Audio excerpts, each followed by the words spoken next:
ನಮಸ್ತೆ ರೈತ ಬಾಂಧವರೇ, ಇಂದು ನಾವು ಭತ್ತದ ಬೆಳೆಯಲ್ಲಿ ಬರುವಂತಹ ದುಂಡಾಣುವಿನ ಎಲೆ ಅಂಗಮಾರಿ ರೋಗದ ಬಗ್ಗೆ ತಿಳಿದುಕೊಳ್ಳೋಣ. ಮೊದಲಿಗೆ ಈ ರೋಗದ ಲಕ್ಷಣಗಳನ್ನು ನೋಡೋದಾದರೆ, ಮೊದಲಿಗೆ ಈ ರೋಗ ಶುರುವಾದಂತೆ ಎಲೆಯ ತುದಿ ಹಳದಿ ಬಣ್ಣಕ್ಕೆ ತಿರುಗಿರುತ್ತದೆ. ಇನ್ನೊಂದು ರೋಗ ಲಕ್ಷಣಗಳೆಂದರೆ ಎಲೆಗಳ ಮೇಲೆ ನೀರು ಸೋಂಕಿತ ಚಿಕ್ಕ ಚಿಕ್ಕ ಮಚ್ಚೆಗಳನ್ನು ಕಾಣಬಹುದು. ಈ ರೋಗವು ತೀವ್ರವಾಗುತ್ತಿದ್ದಂತೆ ಇದು ಇಡೀ ಎಲೆಗೆ ಹಬ್ಬಿ ನಂತರ ಕ್ರಮೇಣವಾಗಿ ಎಲೆಗಳೆಲ್ಲ ಒಣಗಿ ಹೋಗುತ್ತದೆ. ಭತ್ತದ ಪೈರಿನ ಮೇಲೆಯೂ ಈ ರೋಗದ ಲಕ್ಷಣವನ್ನು ಕಾಣಬಹುದು. ಇದರಿಂದ ಕ್ರಮೇಣವಾಗಿ ಇಳುವರಿಯು ಕಡಿಮೆಯಾಗುತ್ತದೆ.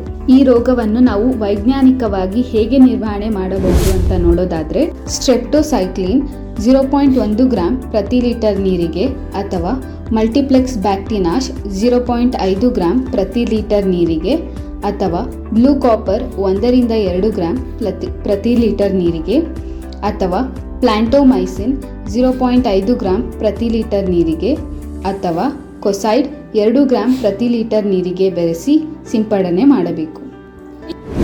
ಈ ವಿಡಿಯೋದಲ್ಲಿ ಮೆನ್ಷನ್ ಮಾಡಿರುವಂಥ ಎಲ್ಲ ಪ್ರಾಡಕ್ಟ್ಸು ನಮ್ಮ ಅಗ್ರಿಪ್ಲೆಕ್ಸ್ ಇಂಡಿಯಾ ವೆಬ್ಸೈಟ್ನಲ್ಲಿ ದೊರಕುತ್ತದೆ. ಈ ಕೂಡಲೇ ಸಂಪರ್ಕಿಸಿ.